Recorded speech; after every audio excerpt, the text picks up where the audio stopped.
There is before you talk. Yeah, for the black. Yeah, once I start. Not great, but okay. First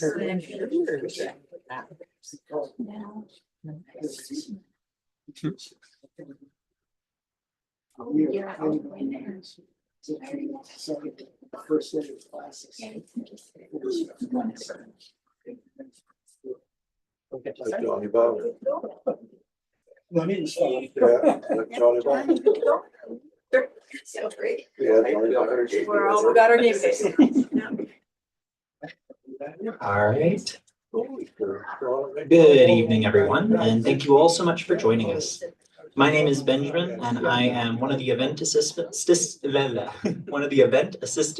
for McNally Robinson Booksellers here in Saskatoon. This event is being held on Treaty 6 territory, which is the land of the Cree, Saulteaux, Dene, Dakota, Lakota, and Nakota, and homeland of the Métis Nation. It's my pleasure to welcome you to an evening of poetry with Angeline Schellenberg, dee Hobsbawn-Smith, and Joanne Epp.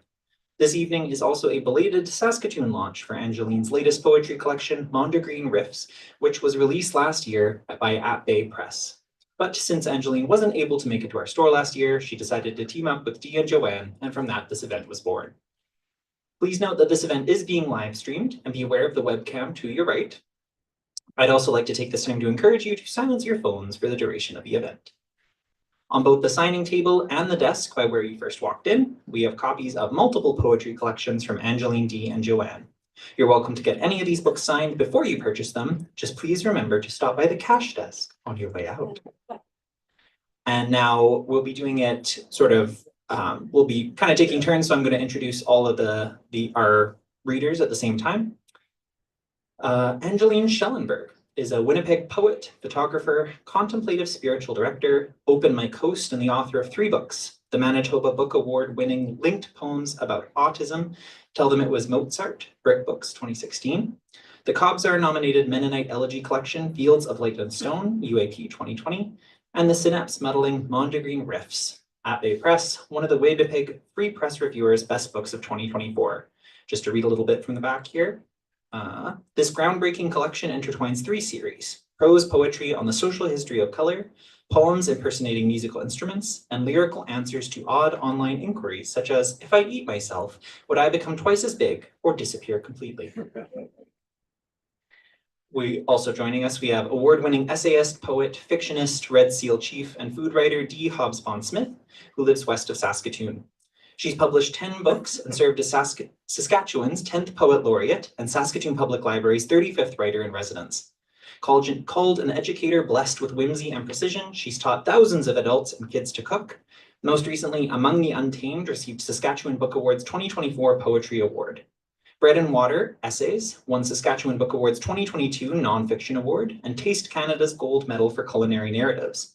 It's also Saskatchewan Library Association's 2025 One Book, One Province selection. She loves running, gardening, period dramas, and yoga, and hopes to learn how to play her guitar before she turns 80. And last but not least, Joanne Epp is the author of 2 poetry collections with Turnstone Press, Eigenheim, 2015, An Exploration of Home, Memory, and Longing, and Cattail Skyline 2021, an intimate look at landscapes where she has lived and traveled, which was nominated for the Lansdowne Prize for Poetry. She is also co-translator with Sally Ito and Sarah Clausen of the award-winning Wonderwork, Selected Sonnets of Katarina Regina von Greifenberg, 2023. Born in Saskatchewan, she now lives near the Assiniboine River in Winnipeg. Please put your hands together for our poets.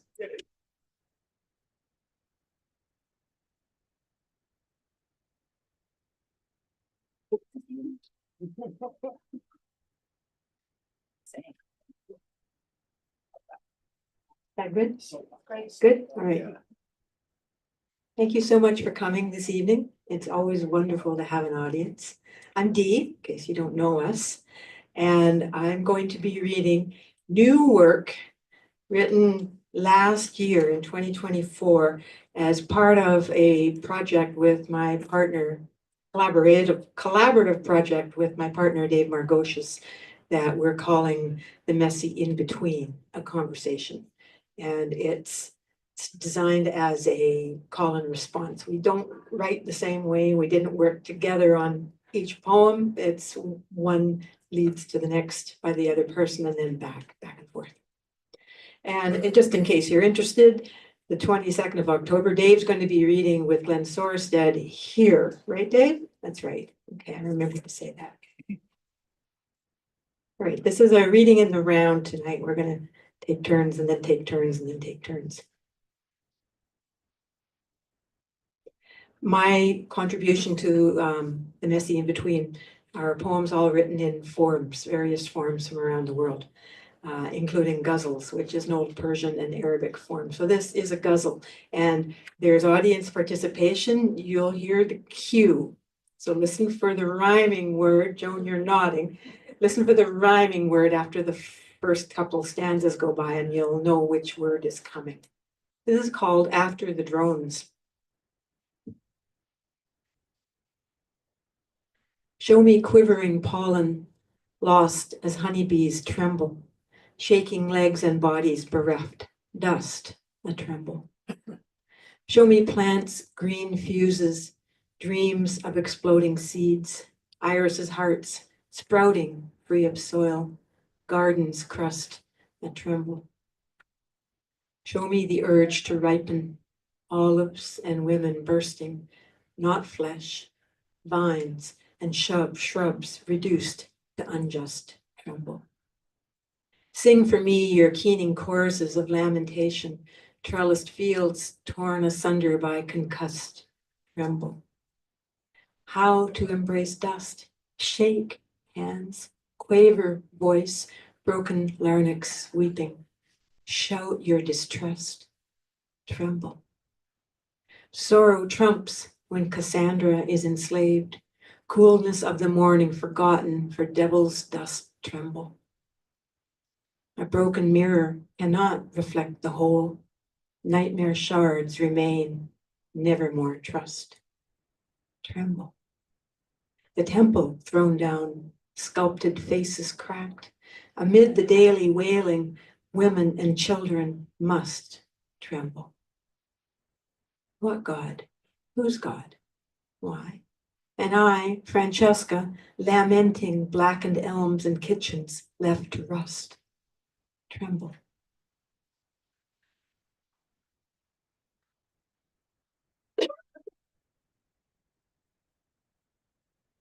I'm Angeline. I'll start by answering a question I found on the internet. Have you ever kissed a raccoon? Carry me to the peak of a prairie elevator while the car wash sleeps. Curl up with me in a bed of shredded drywall and hay. Take me into the trees to nibble foraged raspberries, peaty on rye. Turn me over and over in your deft hands under the clear lake. The chimes inside me, for milk and wind. For the love of God, let rabies be a lie. Press your nose to mine. Remove your mask.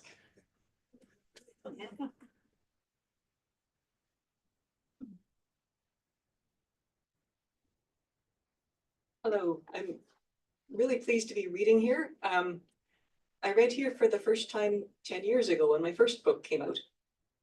So this book has a lot to do with places and a lot of Saskatchewan places because I grew up near here.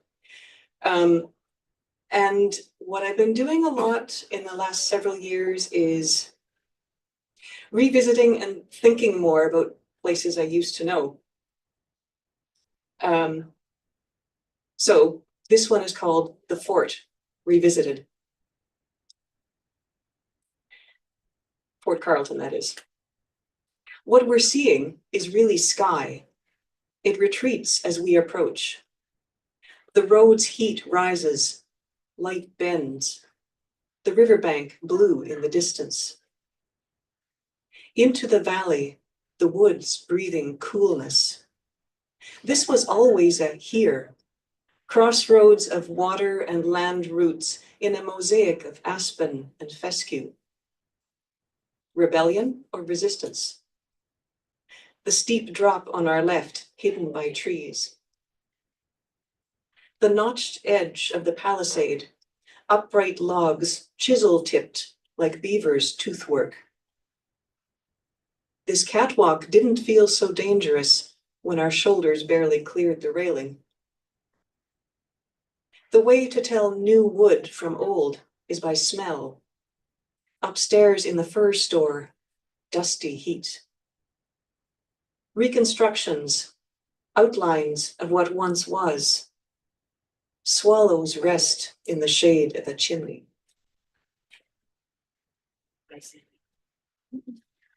I'm gonna count all the good endings that I hear go by. And I too would like to say I'm grateful for being invited to read with these two. So glad to be here. This also is a ghazal. Song for Love. In case you were worried that there weren't any anymore. Song for Love.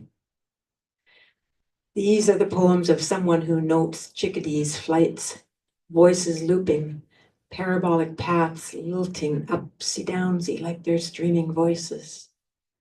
These are the poems of someone who dreams in languages they cannot speak when awake, stricken dumb when hearing others' scheming voices.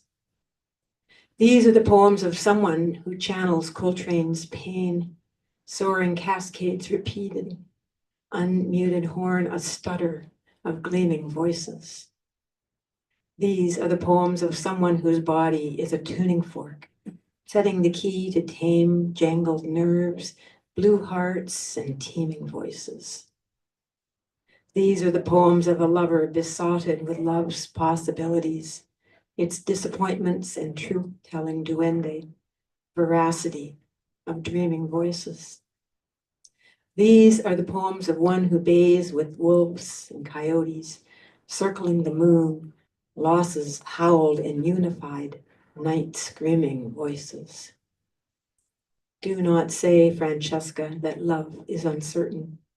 Say that grief catches in the throat, gives meaning to secrets, that love and loss share slipstreaming voices.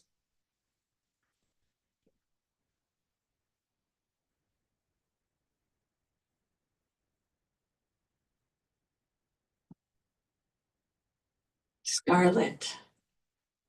No one holds a candlestick to scarlet. Stain of the heart, the embers, the tongue. More radiant than rage. Forbidden fruit. The sky before the storm. It drips from the nails of Christ. Rides the coattails of Mounties and the tail fins of Daddy's Chev.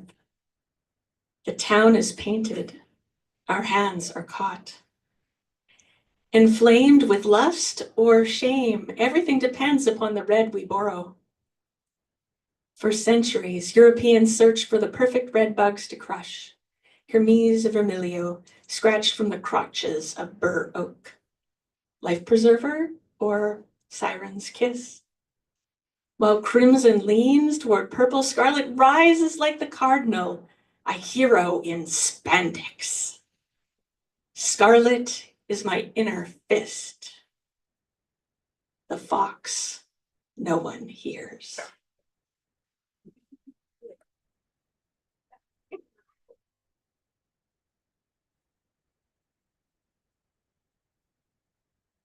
In the spirit of scarlet, wild strawberries.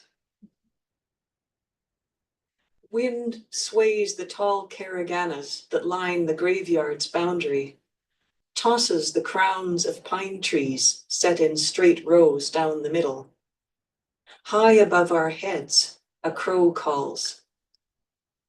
When we crouch low among the stones, pinpoints of color become violets, yellow cinquefoil.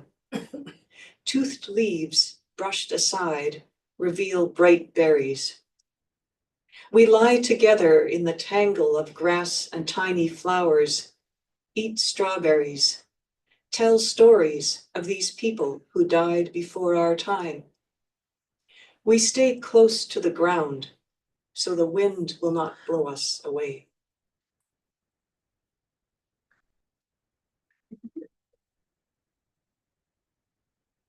And in the spirit of trees,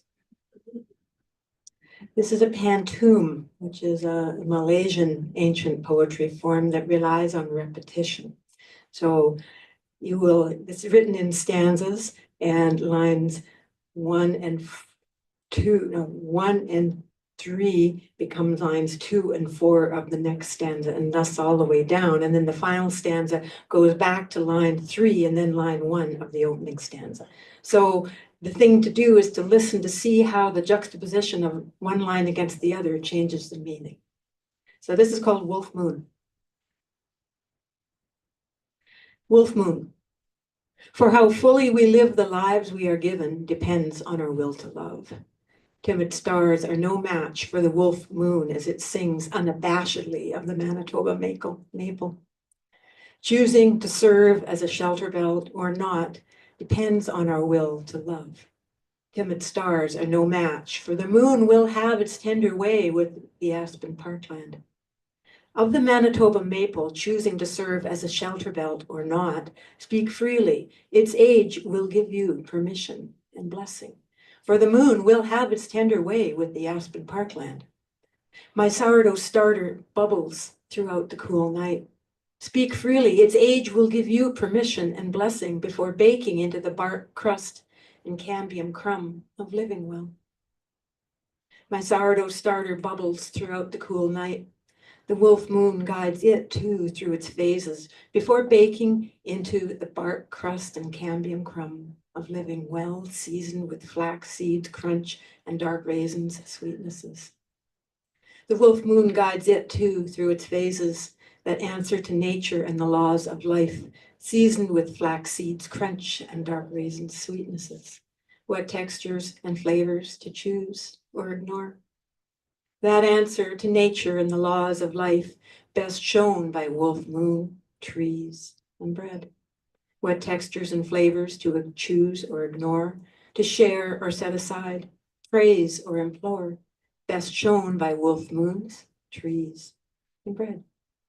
Dreams and hopes and love, always there is love to share or set aside, praise or implore, for moonlight through the windows hoarfrost that melts dreams and hopes and love. Always there is love. For the wolf moon as it sings unabashedly, for moonlight through the windows hoarfrost that melts, for how fully we live the lives we are given. Thank you.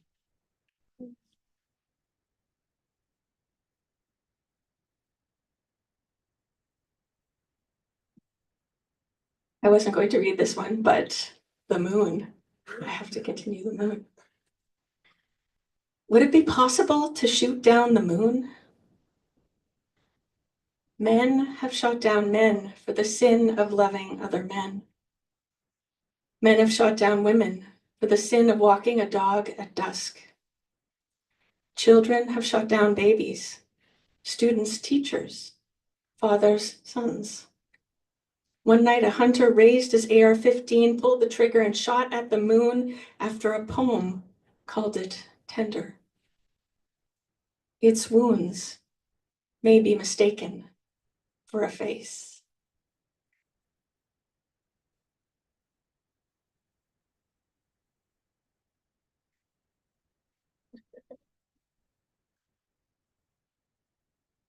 Okay, this one starts out with the moon too. I have a series of poems in this book that came out of train travel on our own. Almost midnight, with faint stars and a quarter moon. I press my face to the coach window, cup hands around my eyes. Headlights wait at a crossing. A yard light outlines a house and barn. I sit back, let my reflection appear. My hair is just long enough to braid. I gather the top strands, divide in 3, cross over and under. My window self also has hands poised behind her head. I can't see what her hands or mine are doing, but soon the French braid's done.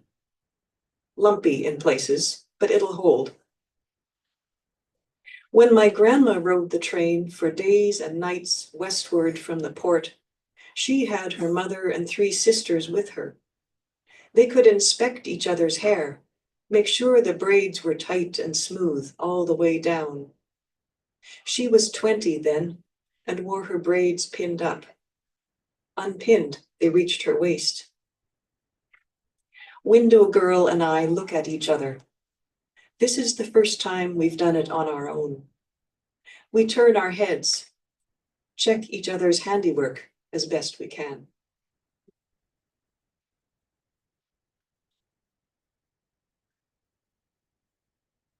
I'm still stuck on the moon. Another moon poem. This is a villanelle, which is a French form that originated in the south of France a few centuries ago. And you'll hear repetition as well. It's written in stanzas, 3-line stanzas, and it concludes with a quatrain, a 4-line stanza. So you'll hear the repetition and you'll hear rhyme. To have and have not.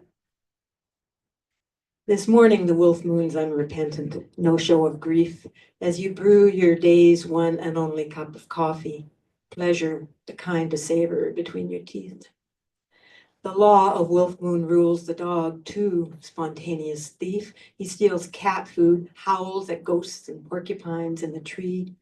This morning the wolf moon's unrepentant, no show of grief, as you knead pearl sugar into Liège waffles, butter rich, sheathed.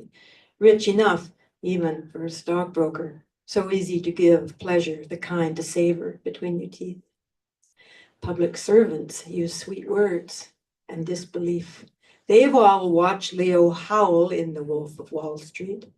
This morning, the wolf moon's unrepentant, no show of grief, as bankers flash pointed fangs, adorned in Armani like a holiday wreath. Our antidote to grief is sharing waffles and fresh coffee, pure pleasure, the kind to savor between your teeth. Hawks and thieves howl as they guard their stalks and gold leaf. No hint of sharing, not coffee and waffles, not faith or belief. This morning, the wolf moon's unrepentant, no show of grief, pure pleasure, the kind to savor between your teeth.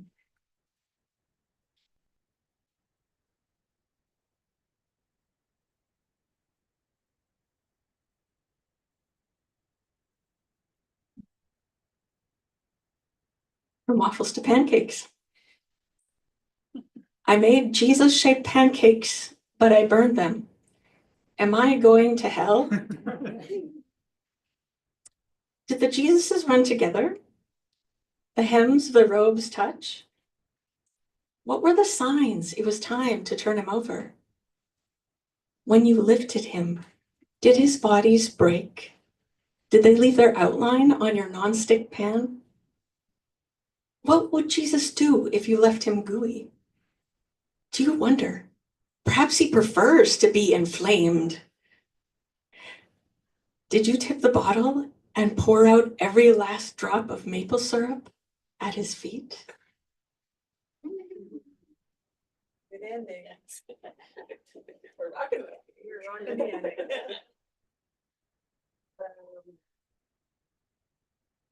Okay. Yeah. Pancakes, breakfast, tea. This is another from the series of train poems. Chance.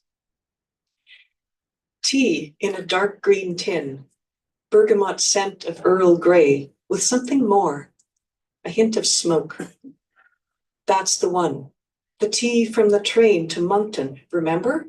Where we met the musician, that long-legged clarinetist, blonde bangs falling in his eyes, who chattered about symphonies and shoes and England, who shook his hair aside and offered us tea, a dark green box pulled from his pack, who beckoned us along to fetch hot water, matching our stride to the coach's rocking.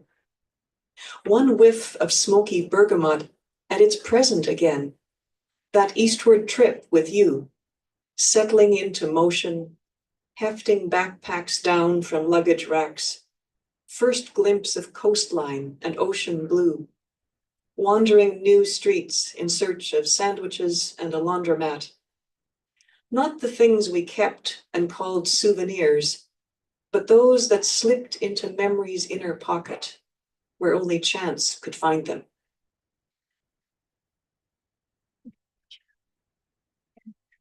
All about the endings tonight. And apparently flirtation, the clarinetist.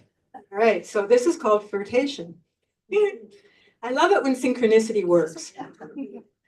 This is a Shakespearean sonnet. Flirting is all in good form. The truth lies in intention to wound, subvert, challenge, woo, maybe romp, sow havoc, garner some attention, as prairie spring, old Mother Nature taking a pee behind the alders furtively. She knows she's visible, frilled crocus on her hem, flashing through storm clouds, flashing through storm clouds, whistling the crows past our ears in January's mayhem. Changeable breezes up early, late grown, pegged in the sky for eternity. Flirting's a plan, domed vault between them as they've always known, and still no closer than when they began. And isn't that winter and spring, like us caught on sky pegs of difference, likenesses tied in a knot?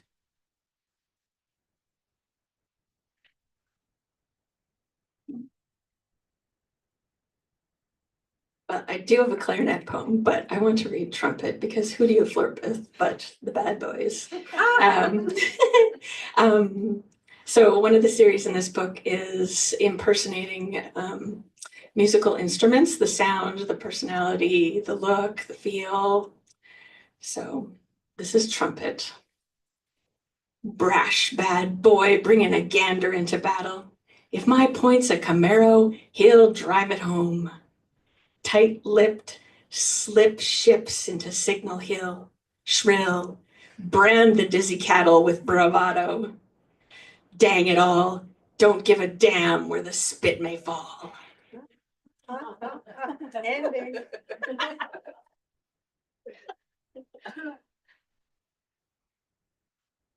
Okay, I'm not sure how to follow that one. A little tremolo. Yeah, okay. But I think I'll go from bad boy to virtue. I'm also going to read a few new-ish poems, and I've been writing about my mom lately a lot. So this is one. Practical virtues.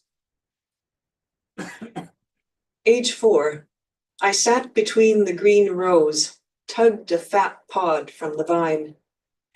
Then my mom's voice from the open window, get out of the pea patch. Temperance, a lesson new to me, but one she'd learned extremely well. Prudence judged when to plant, placed the seeds this far apart, knew which pods were ready.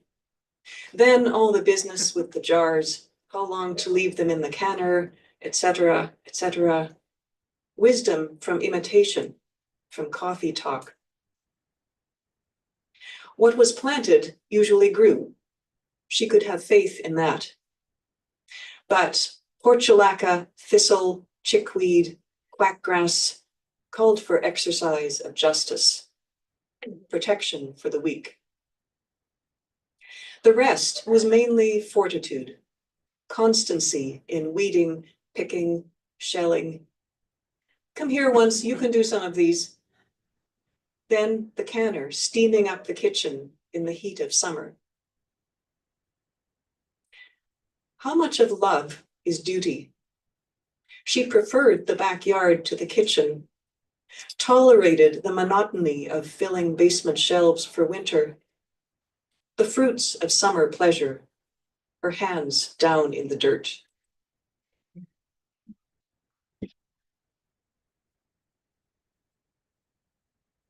All right, so first I need to say, come here once, that resonated right out of my childhood. My grandmother and great-grandmother, both German speaking, so come here once.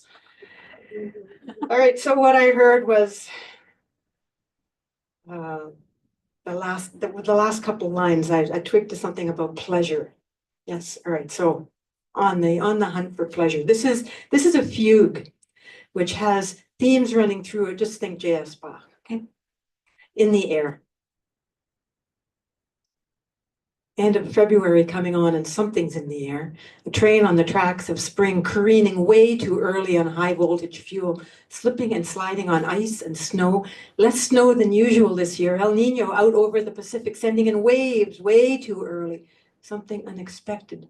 The blossoms of Maui in gusts of warm air. Melts in January that lead to ice fields on highways and driveways in February's too early days. The barn cats know something bright is in the air too and jabber around the yard, playing as if they have way early grass to roll in and fresh catnip to pounce. And the dog careens way too early across the driveway in pursuit of his ball, an infielder in spring training, dreaming of making the bigs, playing in Florida next winter where something warm is always in the air, far from this ice pitch of ground that allows elusive grounders to escape his glove unscathed. Even the chickadees are affected, their feathers sleek way too early by whatever is in the air as they dip in parabolas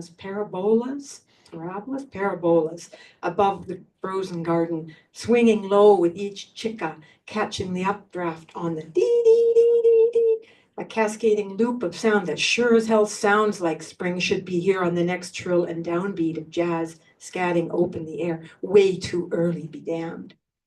But the inward turn begun last fall has not yet swung around the sun, your heart still skidding on wintry ice way too early, the world not yet seeing signs of hope in the sunflower broken war fields of Mariupol, peace not yet in the air.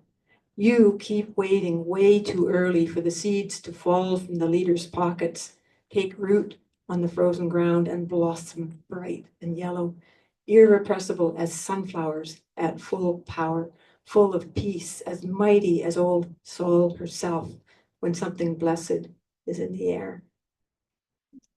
Thank you.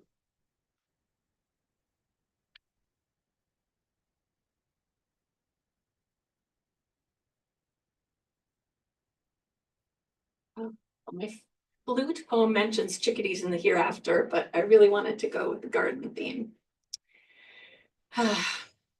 I'm mostly promoting my new book, but my first book, Tell Them It Was Mozart, is about my babies, and you really can't top that. So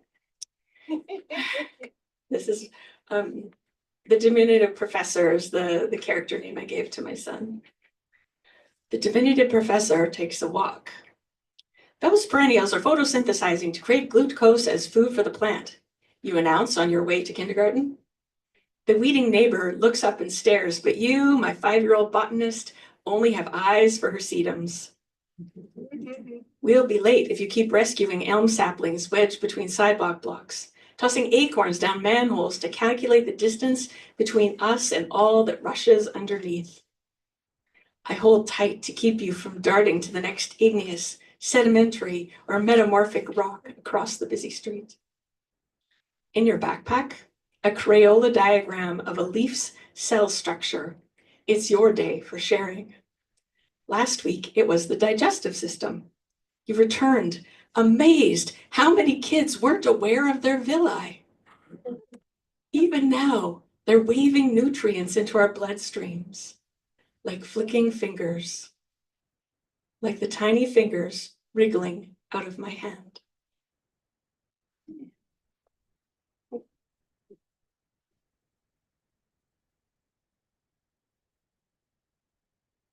All right, plants. Another thing I've been doing lately is looking at a lot of old photos and discovering some I've never seen before. And for me, that's a kind of time travel. Pictures in the garden. Here is the small me, half as tall as the delphiniums along the fence. Here are gladioli in rows, their tips just over my head. Corn stalks, not full grown, yet tall enough for hiding. Here is an even smaller me who could pluck an iris without bending down. A self I don't remember, who could sit and look a petunia in the face, but can't tell me what she saw.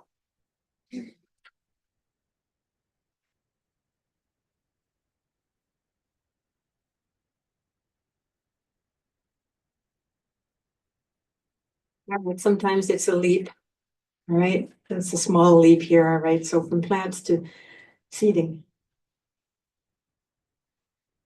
This is another guzzle, and it opens with a line from that wonderful poet, Rumi, who wrote in The Guest House, "This being human is a guest house."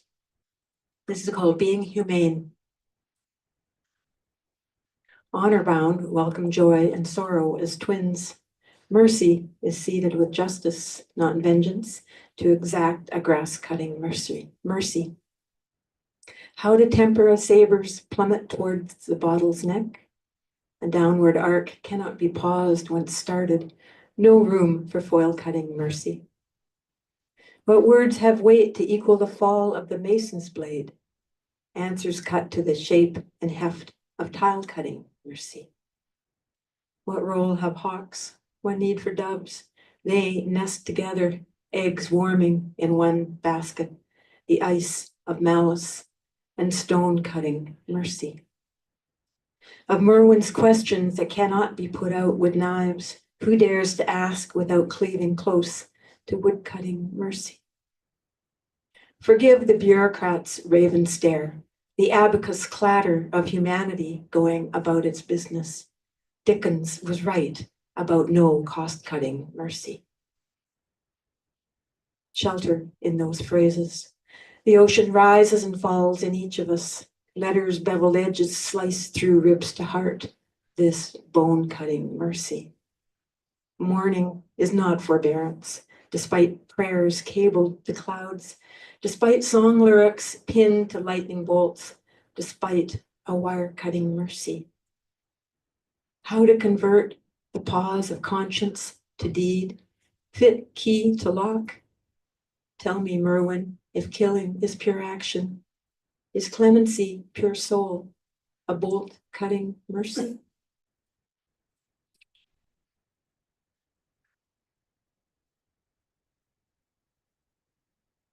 I don't have a single poem in this collection. That's funny. Not a single funny poem. That's All okay. natural. All right.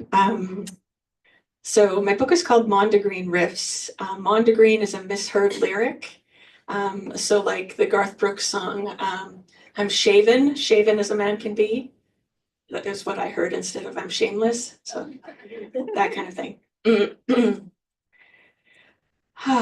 Green. Some days I mishear the most beautiful things. Hit me with your vista, spidery wave. Mondegreens, my muse. I'm on my knees. Sunlight says go to a pack of seeds and my potting soul, charged with saving the earth. I dance in clover, the dress a million wouldn't buy me.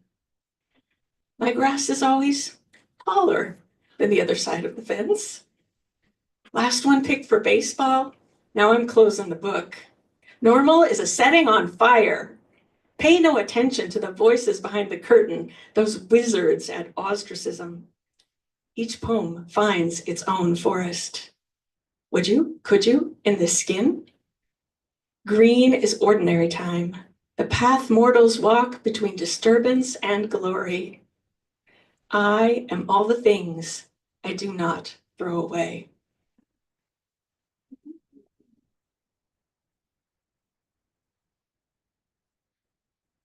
That's a stunning ending.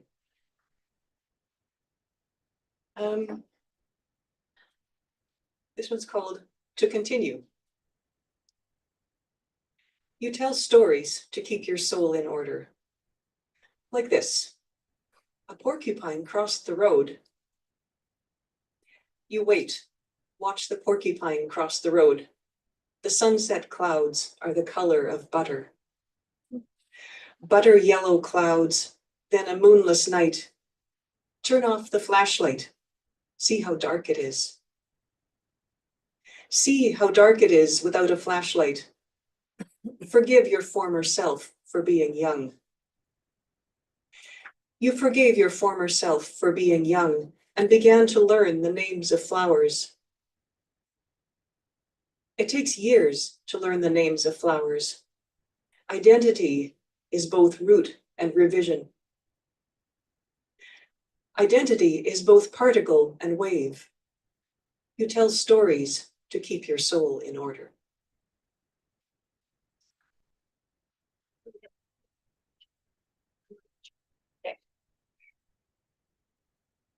All right, so I heard butter, yellow, and porcupines and flowers. So I'm going to read a poem about making hay. It makes sense to me. Right? This is another villanelle. Making hay on the summer solstice. Brome grows tall along the verge of the drive. So much rain has fallen. If the rain, if soil, if sky, if sun, gets me wondering what else might grow, might thrive. No horse grazed here for years. Brome, fancy filigrees spun, russet heads on green stalks, makes sweetly smelling hay. So much rain has fallen. If the rain, if soil, if sky, if sun. Brome lies in windrows, best thing I've smelled all day. Green and sun and rain festooned among wild roses. Russet heads on lacy stalks makes sweetly smelling hay. Buds still furled, silver sage, bitter artemisia juxtaposes clover, alfalfa, knotted Queen Anne's lace, pungent wolf willow, green and sun and rain festooned among wild roses. I didn't mean to make hay, mow down the driveway's flow. Brome grows there, fescue and timothy too, clover, alfalfa, knotted Queen Anne's lace, pungent wolf willow. I raked a poem from grasses of air into hope's winter fair. Brome grows tall along the verge of the drive.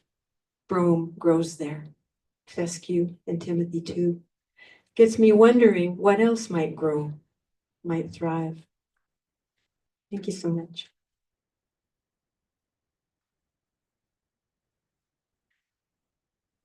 Fescue, festoon, nice sounds. Oh, well. This is so fun. I've known Joanne since 2011, and we get together at least once a month to talk about poems, but often more than that. She keeps me walking because I like to just sit around. And I met Dee at Sage Hill in 2013 in Lumsden. So this has been lovely. So I do have poems about butter yellow and silver, but I wanted to do one more music one to finish off. So this is the jazz piano. Skunk in the trunk, this seaboard is discord. Run amuck, a ghost aghast. Anti-wrinkle hoodwinks, free think, head shrink. Blot, blot, bespeckle ink blots. Tell the truth through your teeth, wink, wink. Fall on your face with grace. I know what you did, honey. The elephant in the closed set, the skeleton's got the broom. Hang, yalang, yalang, pinstripe petunia. Bon, bon, bye, bye, tsetse fly. Tiptoe through the tiger paws. Odds are 50-50 even if you pinky swear. Play chiropractic along my vertebrae. Cows roll. Baby, toss me a doily when you get the upper hand. For mine are the keys, the hammers, the flurry, forever endeavor, amends.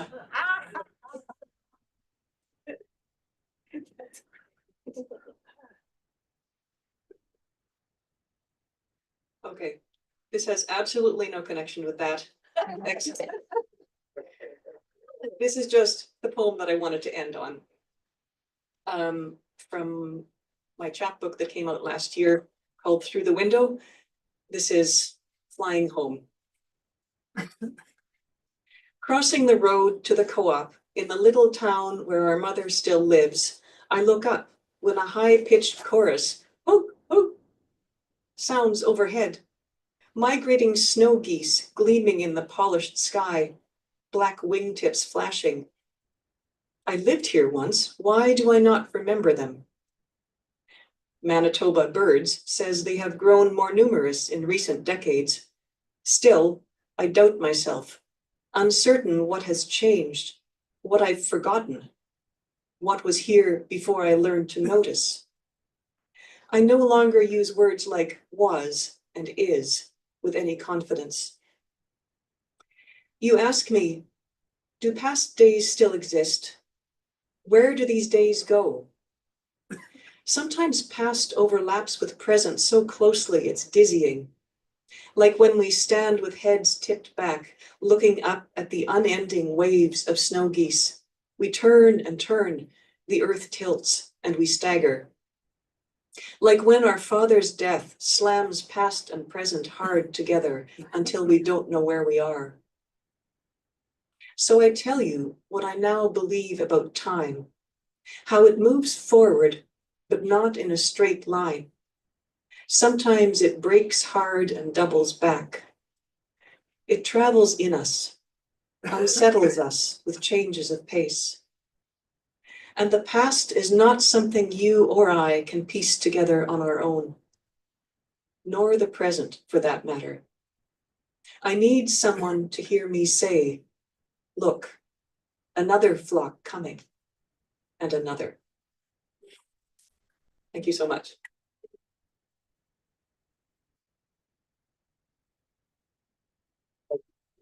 So we thought we'd take some insightful and curious journalistic caliber questions.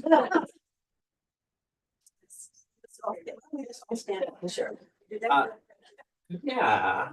Thank you once again for sharing your poetry and your words with us tonight. Very much appreciate it. Are there any questions from the audience? Lovely. You ready? No, I've been to a lot of poetry readings, but I have rarely seen poets having so much fun. Was that intentional or an accident? It happened, but we were prepared to have fun, I think. Was it intentional? Yes. Yeah, we had intentions of enjoying ourselves. So I'm curious how each of you first captures a poem. And by that I mean, is it an image? Is it a line? Or is it a blank sheet of paper that you sit down and say, I'm gonna write a poem? What's the capture look like?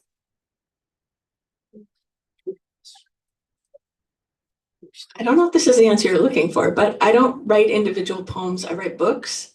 So I have like a theme in mind that I write around, and every time I sit down to write, I try to find a different angle to enter that. It's never worked for me to say I'm going to sit down and write a poem. I pound my head on the wall when I try to do that. It makes me crazy. I usually write individual poems and I see themes emerging that become books. That's how I approach things, except for the one that Dave and I are working on now, which was consciously, here's a manuscript that we're putting together. So how things come frequently in response to other work, other words, frequently images, sometimes when I'm running, sometimes when I'm walking, I come home with notes made on my phone or on my arm or try to remember in my head, usually frequently images, frequently inspired by words written by other writers, especially poets. Yeah, for me, it's often an image, generally something very concrete and particular, like a bird I saw by the creek, or a wildflower, or something that my mom said, something like that, and it builds into a poem, and the themes emerge from the things, and larger themes emerge as I write more poems, and then realize, oh yeah, that's what I'm obsessed with. Okay. Yeah. I just want to sit down with you. I got this thing as well. Sure. Just trying to see the picture. You have to move the Yeah, well, absolutely.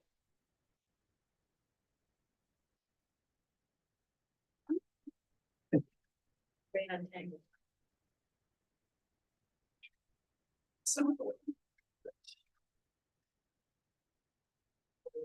After all that, where are we? There we are. After all that, any Af- more academic questions? Test there. This is a question for Dee, although the rest of you can answer it if you want to, but who's Francesca? That's me. My Why? alter ego, my middle name is Frances, also my mother's middle name. And if you think about my email address being Fanny at, there's the clue. Frequently, if I want to travel incognito, I'm Francesca Smith. So it's just me talking to myself. I did not know that.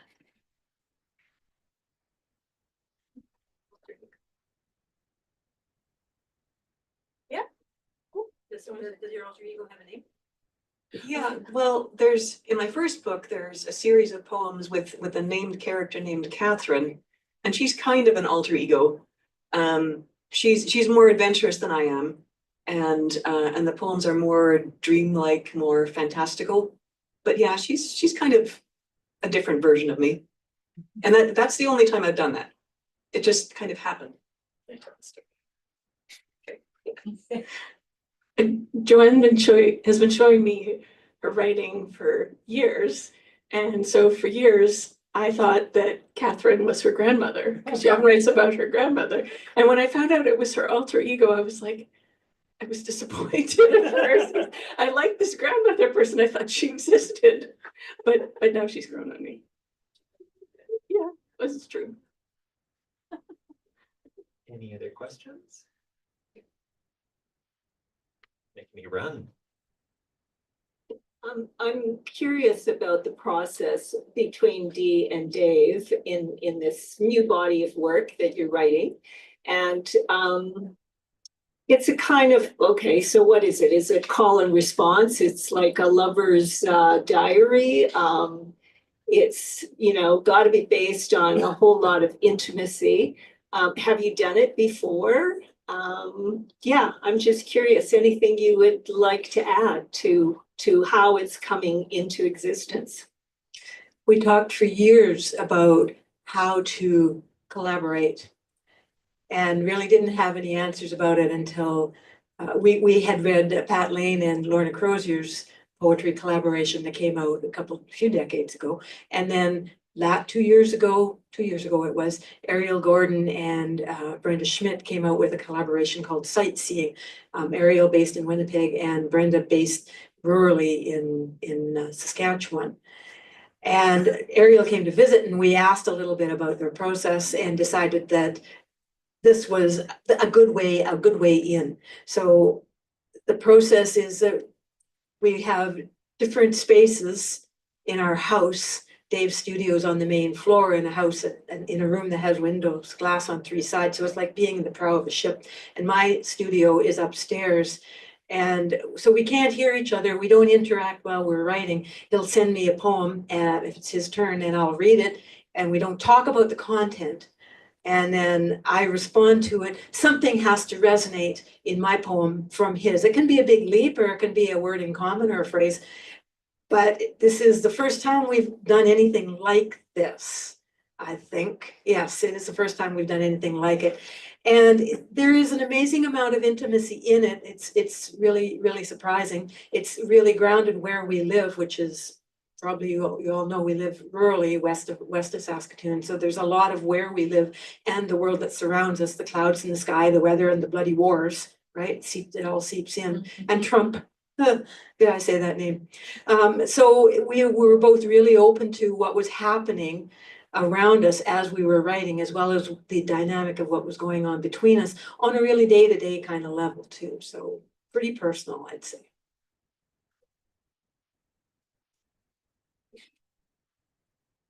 I have a question for Angeline, actually. Talking about, you talked a little bit about kind of your relationship and like where you draw creative inspiration from Mondegreens. And seeing as it's the title of your book, I'd just be curious to hear you talk a little bit more about that. How does that inspire you? How do Mondegreens inspire you?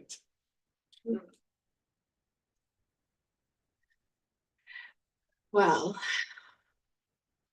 I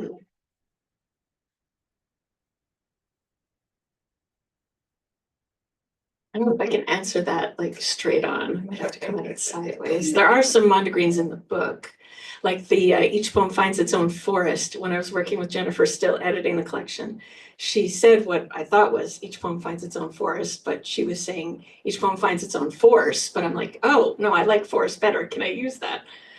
I guess also as I was editing the collection, I was diagnosed with likely autism traits.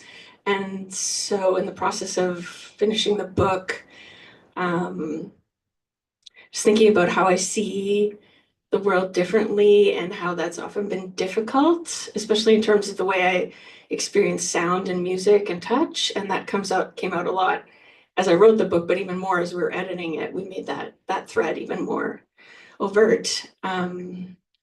But just learning to accept that and see that when you look at things differently, you can find beauty and a unique way of seeing the world and expressing it, especially in poetry.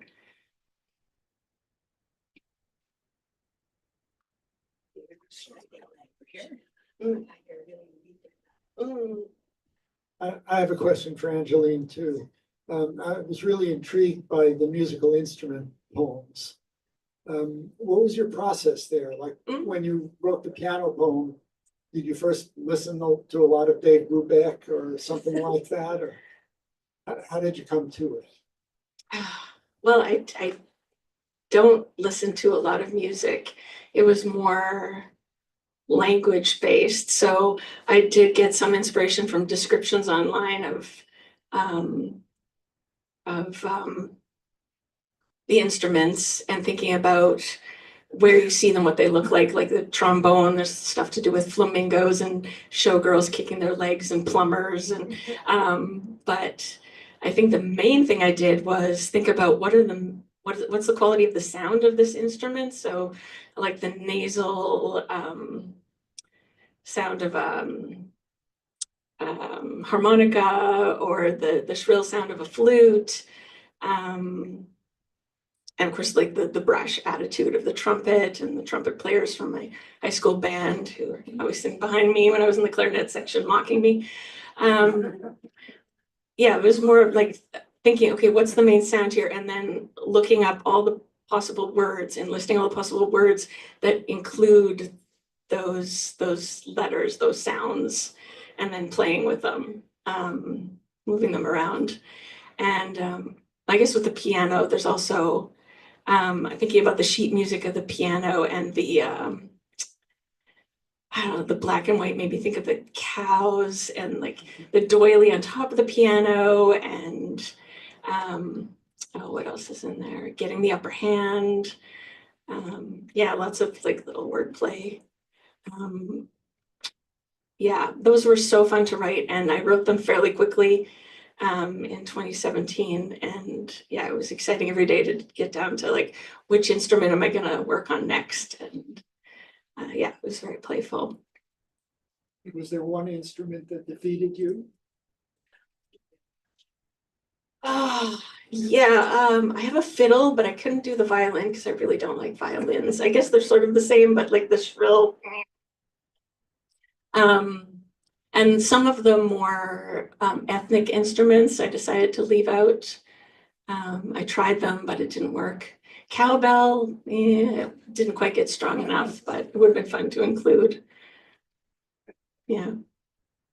There's a lot of percussion, and mostly in the book, it's all arranged by musical instruments first, and then the colors and the questions put in after. So there's like the brass is together, folk music is together, etc. And they all have a percussion. Right, I think we have time for maybe one more question. Anyone? Oh, one more at the very back. How do you use social media in promoting your art? Minimally. I'm on Facebook. I can't be bothered with X. And I'm not on Insta. I don't have time, frankly, for social media, and I'm not particularly interested. So I mostly ignore it, except for when I just want to let people know I'm going to be somewhere. So thank you for, if you saw it on Facebook, for coming. So really minimally. I mean, I'm kind of the opposite. I spend most of my life on Facebook, Instagram, and Threads, and I do try to promote my work there. I don't know if it does much. It's a way to connect with other writers.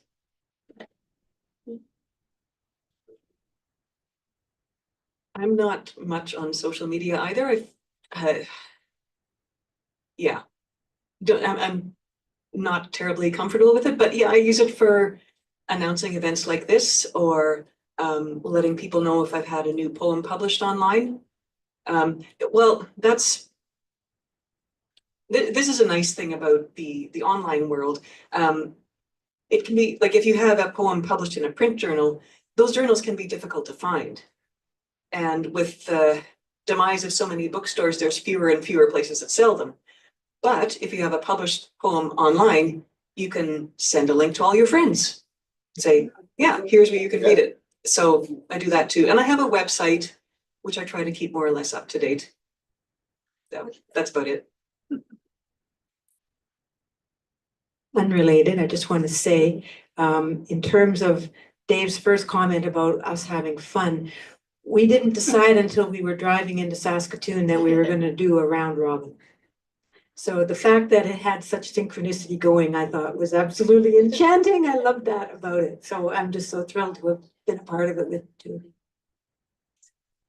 Well, thank you very much, all three of you once again. If we could grab another round of applause. And as we said before, if you haven't grabbed a book from one of these authors, there are some up at the table. There's some up at the signing table over here as well. And thank you for coming out this evening.